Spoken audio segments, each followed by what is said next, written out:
Have you ever noticed that the moment you stop trying to fix your mind, a quiet friendliness begins to appear all by itself?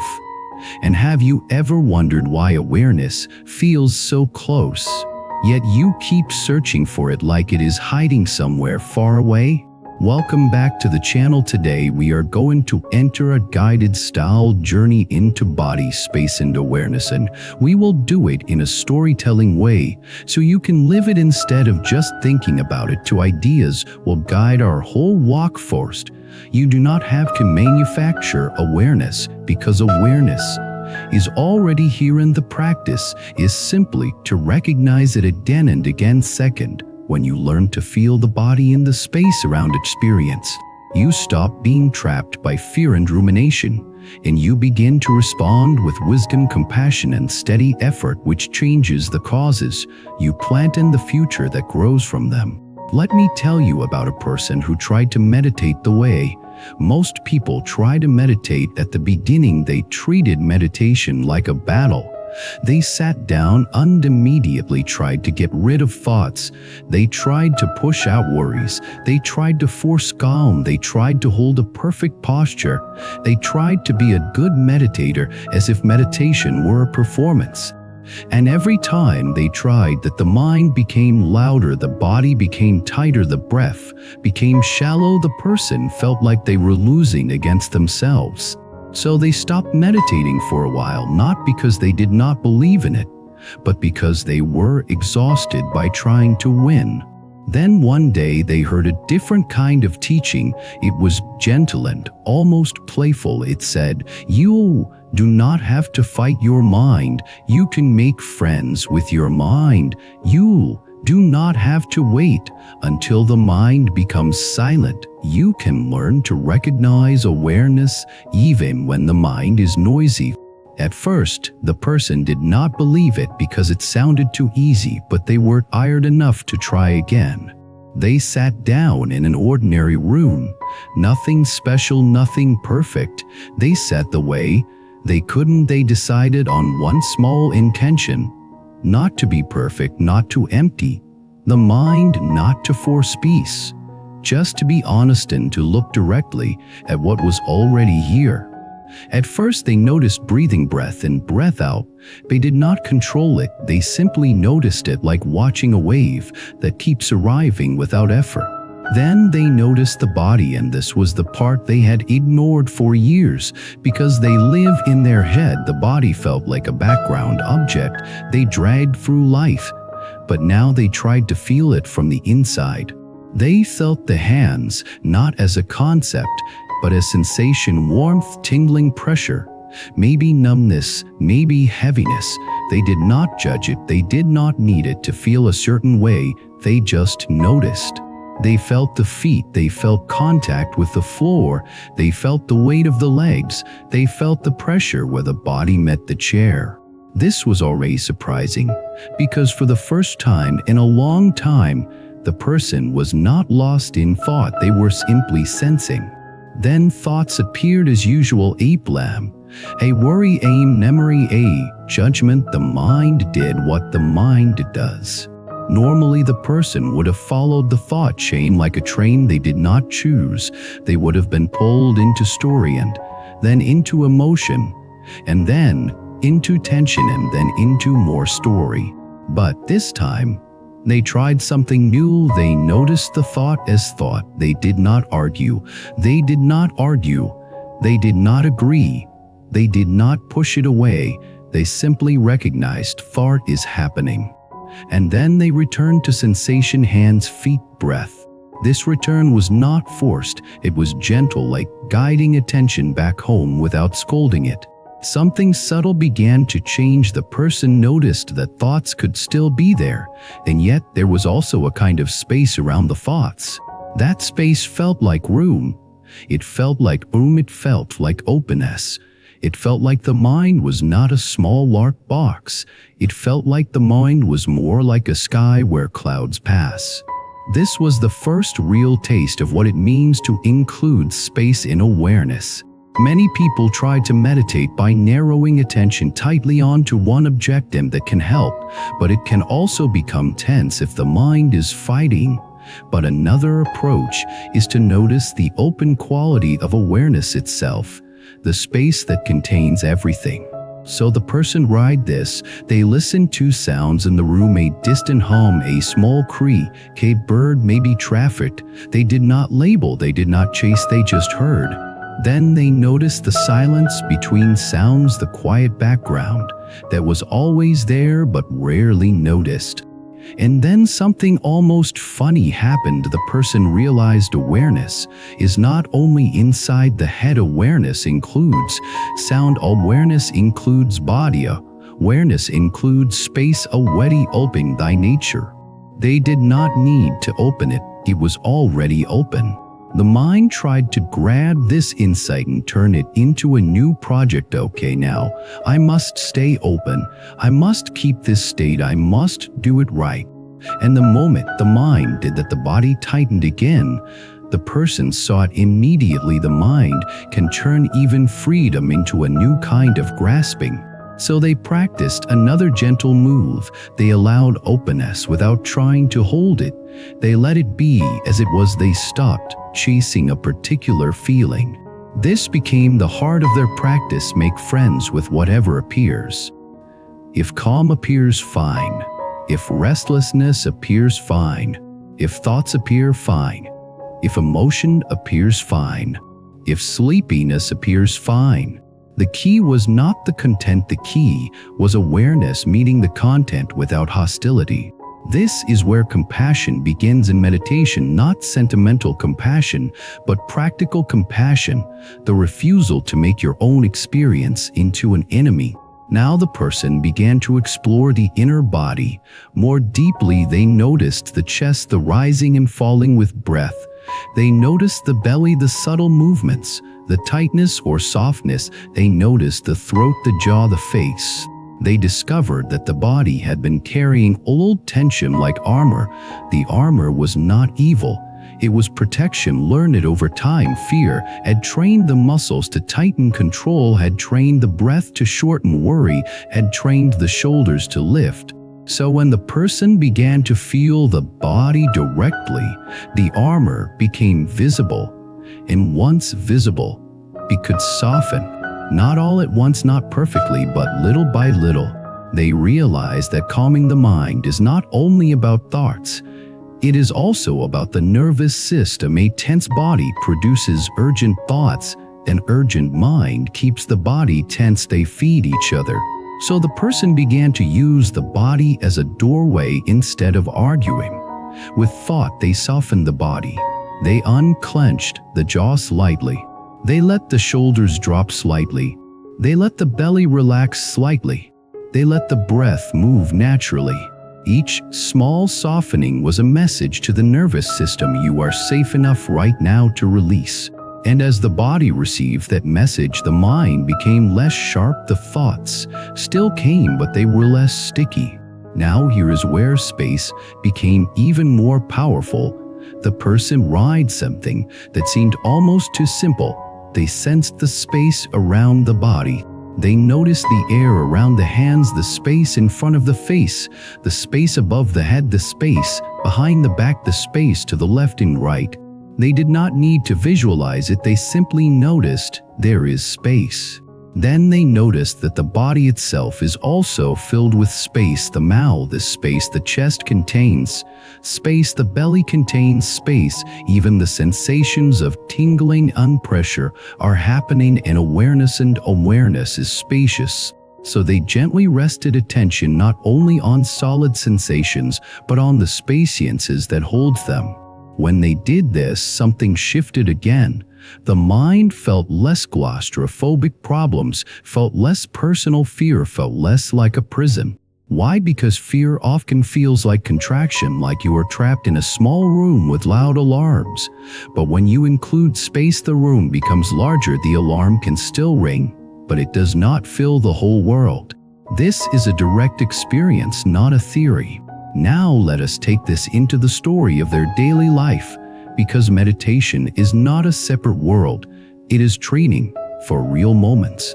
The person used to get caught in rumination. A single awkward sentence would replay for hours. The mind would build a courtroom. The inner voice would prosecute the body, would tighten. The person would feel ashamed and small. After training with body and space, they began to catch the loop earlier. They would feel the first tightening in the chest. They would notice the mind starting the replay, and then they would return to the body and space. They would feel the feet. They would sense the hands.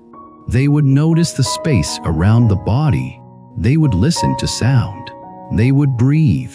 The replay still tried to pull them in, but it had less power because attention was not feeding it fully. This is cause and effect in living form. The mind becomes what it practices. If it practices replay, it becomes replay. If it practices presence, it becomes presence.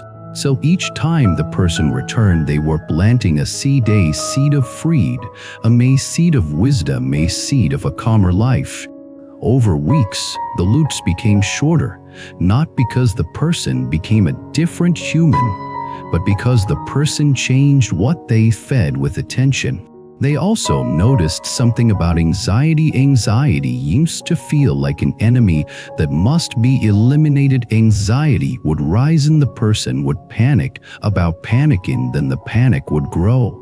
Now the person tried a different approach. They treated anxiety like weather.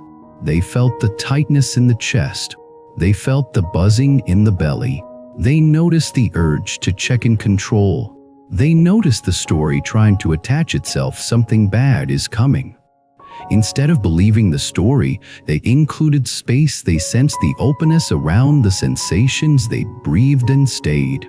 This did not erase anxiety instantly, but it removed the second layer of suffering, the layer created by resistance.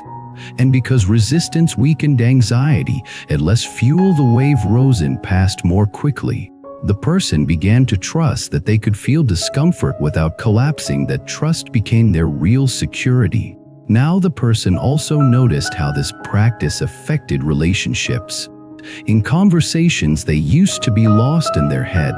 They would rehearse what to say. While the other person was speaking, they would defend themselves in advance. They would assume hidden meanings. They would react quickly.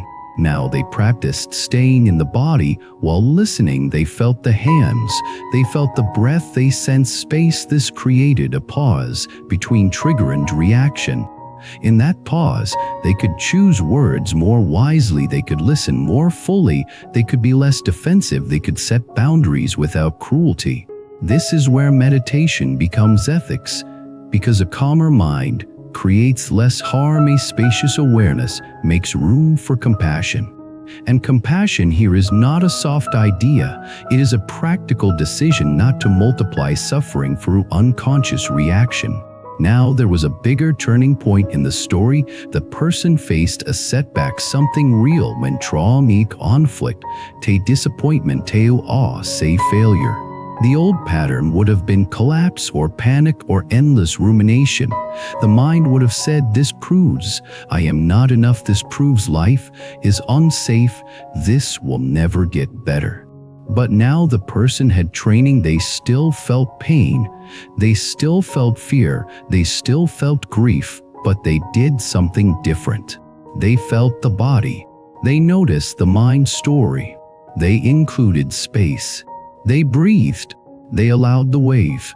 They took one practical step, then returned to presence.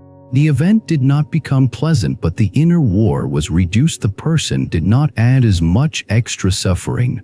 They realized something profound. Peace is not the absence of pain. Peace is the absence of inner fighting with pain. This is a deep form of wisdom. Now I want to tell you what happened next, because many people assume that if you practice awareness, you will become detached in a cold way. But in this story, the opposite happened. The person became more warm, more human, more honest, because when you stop fighting yourself, you stop needing to hide, you stop needing to perform, you stop needing to prove. You can admit you are afraid without collapsing. You can admit you are hurt without attacking. You can admit you are uncertain without pretending. You can be imperfect without hatred. This is inner freedom. And from inner freedom, compassionate action becomes easier because you are not acting from a tight clenched identity, you are acting from a more open heart. Now let us go deeper into the key teaching of body space and awareness. Many people think awareness is located in the head, but when you practice, you notice awareness includes the whole field. It includes body sensation, it includes sound, it includes sight, it includes thought, it includes emotion. Awareness is the knowing of experience. When you recognize that you stopped searching for awareness like it is a special object, you start resting as the knowing itself. This recognition can happen even when the mind is noisy, even when you are tired, even when you are stressed, even when you are in the middle of a difficult day. Because awareness is not something you create, it is what is already here.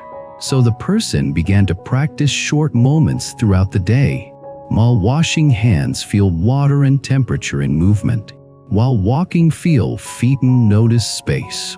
While waiting, notice breath and sound. Before speaking in a tense moment, feel the body and pause. Before checking the phone, feel the urge as sensation. Each small moment was a return. Returning became their path.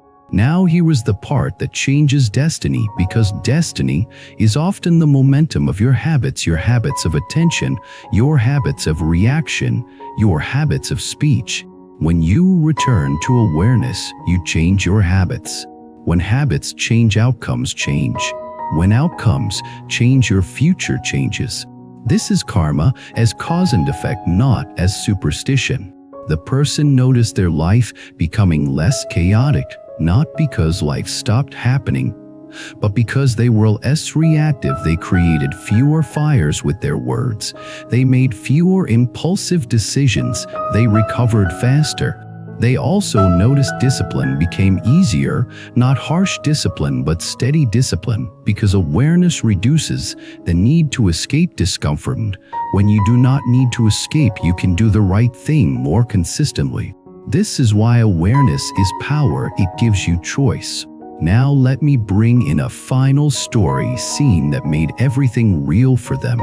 They were in a crowded place and felt overwhelmed. Noise, people, movement. The mind started speeding up, the body tightened, anxiety rose. The old pattern would have been to force control or to leave in panic. But they remembered body space awareness. They felt their feet inside the shoes. They felt the hands, they felt breath. They included space. Even in the crowd, they noticed the open field of sound instead of labeling each sound as threat. In a few breaths, the nervous system softened. They did not need the crowd to change. They changed how they related to it. They still chose to leave when it was time to leave, but they left from clarity, not from panic. That moment proved the teaching. You do not have to wait for perfect conditions to be present. You can practice in the middle of life. Now, as we close, I want to reflect on what this kind of guided practice can awaken in you. If you have been trying to force your mind into silence and failing, this is a gentler path. Make friends with the mind. Notice thought as thought. Feel the body. Include space. Rest as awareness. If you have been trapped in fear, this practice gives you a new relationship with fear. Feel fear as sensation. Include space around it. Stop feeding story. Meet it with compassion. If you have been trapped in rumination, this practice gives you a new way to exit the loop. Notice the loop. Return to body, return to space, return to sound, return to now. If you have been harsh with yourself, this practice teaches kindness, not indulgence. Kindness that reduces inner violence and therefore reduces outer harm. This is how wisdom becomes lived. I have seen people change in exactly this way. Someone who lived in constant tension learned to feel the inner body and the space around thoughts. Their nervous system softened. Someone who was trapped in anger learned to pause and include space before speaking. Their relationships became safe. For someone who felt spiritually stuck learned that awareness is already present and that recognition gave them a stable ground. These are not loud miracles, they are steady ones. Thank you for being here with me today. Now, I want to invite you to share in the comments, when do you feel most contracted, and what is one simple body or space anchor you can remember in that moment? And if you want more long-form teachings like this, support the channel by subscribing, liking, and commenting. Your support helps this kind of practical wisdom reach people who are tired of inner struggle and ready to discover the calm strength of awareness. Until next time, keep returning, keep practicing, and remember that awareness is not far away. It is the knowing that is already here right now.